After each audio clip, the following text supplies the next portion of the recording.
여러분 반갑습니다.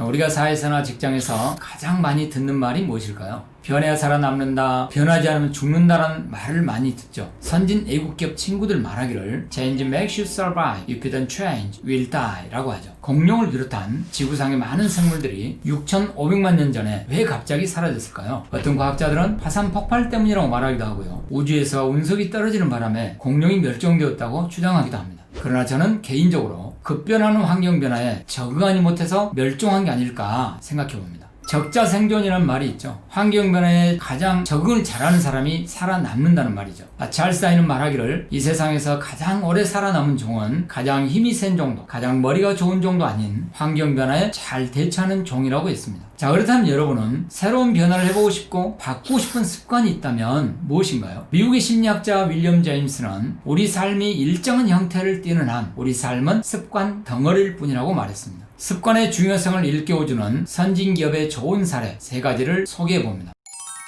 첫 번째로 7%의 미국인만 사용했던 치약이 어떻게 전 세계인의 필수품이 됐을까요? 1900년대 초 치아를 닦는 사람은 거의 없었다고 합니다. 1차 세계대전 당시 미군은 병사들의 불량한 치아가 국가 안보도 위협한다고 우려한 나머지 유명 배우를 등장시켜서 펩소던트 치약을 미의 창조물로 광고해 매일 사용하는 습관을 만들도록 하면서 대박을 친 것이죠. 또한 이를 닦을 때의 거품과 닦은 후에 알싸한 그런 느낌이 바로 이를 닦는 습관을 형성하는데 1등 공신 역할을 했다고 합니다. 두 번째로 스타벅스는 어떻게 말썽꾸러기 직원을 1년 만에 최우수 사원으로 만들었을까요? 유니폼과 명찰, 배지를 최고의 자부심으로 생각하라고 했죠. 스타벅스는 직원들에게 올바른 삶을 살아가는 방법, 중요한 것에 집중하는 방법, 감정 조절을 잘하는 방법, 또 연간 최소 40시간의 교육 훈련을 받는 것 등 포기하지 않고 의지력을 갖게 하는 습관화 훈련, 하비추얼 트레이닝을 시킨 것이죠. 지금까지 미국 스타벅스를 거쳐간 직원은 총 100만 명, 현재 직원 14만여 명. 어떤 의미에서 스타벅스는 미국 최고의 교육기관인 것입니다. 세 번째로 P&G 역사상 최악의 실패작이었던 페브리지는 어떻게 초대박 상품이 되었을까요? 자, P&G가 처음 제품 출시될 때 치를 지울 수 있다는 광고를 했지만 우리 집은 냄새 안 나요. 불평물만이 쏟아져 나온 겁니다. 자, 이미 생활 낙지에 익숙해진 사람들인 것이죠. 결국 막대한 실패로 위기에 몰린 그때 청소 후 향긋한 냄새를 바라는 사람들이 많다는 것을 알아낸 뒤 P&G 마케팅 담당 드레이크 스팀스는 집 정리 후 페브리지를 뿌리며 행복해하는 사람들의 모습을 광고하면서 청소의 마무리로 페브리지를 뿌리는 습관을 만들어내 수천억의 매출로 성공한 것이죠. 습관이 바꾼 하나의 기적, 밀러클이었던 것입니다. 처음에는 어려운 일이 점점 쉬워지고 충분히 연습한 후에는 거의 기계적으로 의식 없이 해낼 수 있게 해주는 힘이 바로 습관인 것이죠. 반복되는 행동이 만드는 극적인 습관, 습관이야말로 변화를 이끌어내는 가장 강력한 무기이자 힘이라는 것입니다. 강의 중에 여러분은 변화를 좋아하십니까? 싫어하십니까? 질문해보면 변화를 좋아하는 사람은 그렇게 많지 않은 것 같아요. 또한 신입사원 교육에서 CEO가 되고 싶은 분 손들어보세요 하면 자신있게 손드는 사람은 많지 않아요. 한마디로 변화를 해보겠다는 의지와 기업가 정신이 없다는 거 아니겠어요? 그래서 저는 제일 앞에 앉아있는 신입사원에게 자, 손 좀 들어보세요 하면 억지로 이렇게 또 들어요. 그래서 저는 바로 이렇게 말합니다. 자, 이분이 앞으로 회사의 CEO가 되겠다고 합니다. CEO가. 자, 응원의 박수 좀 쳐주세요.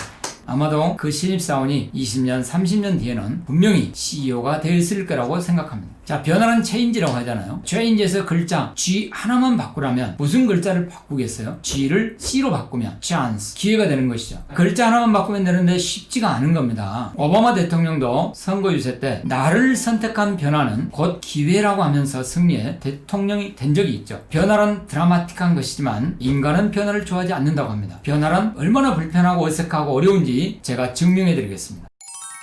자, 여러분 양팔을 앞으로 내밀어 보세요. 그리고 손깍지를 껴보세요. 그 다음에 손깍지 낀 손을 보시면 왼손과 오른손 엄지손가락 중에 어느 손가락이 위에 있습니까? 저는 왼손 엄지손가락이 위에 있습니다. 주위를 살펴보면 반반 되는 것 같아요. 자, 그럼 이제 중요합니다. 손가락을 풀어서 엄지손가락이 조금 전과 반대로 겹치게 손가락을 껴보세요. 약간 불편하거나 어색하지 않나요? 자, 우리의 생활습관이나 업무습관, 좋은 습관 만들기란 쉽지 않은 겁니다. 따라서 우리는 변화를 하고 좋은 습관을 만들기 위해서 도전해야 합니다. 21일의 중요성과 법칙을 알고 계신가요? 이 법칙은 미국의 캘리포니아 대학 존 그라인더 교수와 심리학자 리처드 팬들의 NLP 이론에 근거한 법칙입니다. NLP는 Neuro Linguistic Programming의 약자로 신경 언어 프로그래밍이라고 합니다. 익숙하지 않은 일을 할 때 사람은 더 많은 스트레스와 뇌를 사용하는데 이러한 의식적인 행동을 21일 반복하게 되면 그때부터 적응하기 시작해 새로운 습관이 된다는 것이죠. 그런데 우리는 작심삼일이라고 마음먹은 지 3일을 못 간다고 하잖아요. 그래서 작심삼일을 7번 반복하면 37은 21일 꿈과 비전을 향해 21일에 도전하면서 제2의 천성이라고 하는 좋은 습관의 변화를 창조해보면 어떨까요? 제2의 습관을 만들어내고 변화와 혁신을 위해서는 21일 동안 도전해봐야 됩니다. 회사에서 경영혁신이나 품질혁신 등을 추진할 때도 포기하지 않고 21일 동안 도전해보시기 바랍니다. 제가 굉장히 좋아하는 구호가 있습니다. 여러분도 함께 따라서 외쳐보시겠어요? Never ever give up. 절대 포기하지 마라. One day, one thing, action. 하루에 한 가지씩 실천하자입니다. 다음 시간에